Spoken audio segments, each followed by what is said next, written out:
కొంచెం సాల్ట్, కొంచెం పసుపు.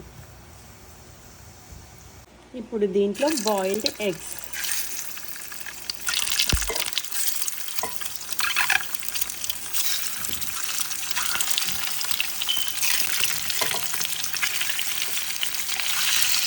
చూడండి ఎగ్స్ని ఇట్లా కొంచెం మిక్స్ చేస్తే చాలు, కింద మంచి. ఇప్పుడు దీని మీద కొంచెం మిరియాల పౌడర్.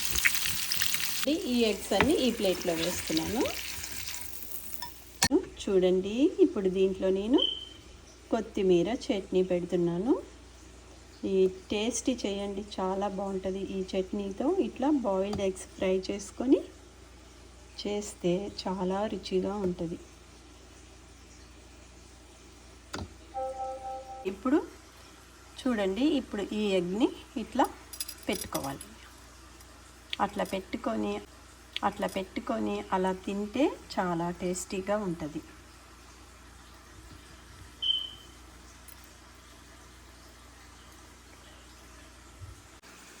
చూడండి, ఈ బాయిల్డ్ ఎగ్ కొత్తిమీర చట్నీతో ఇలా తింటే దానికి ఏముంటే బాగుంటుందో మీరే చెప్పండి.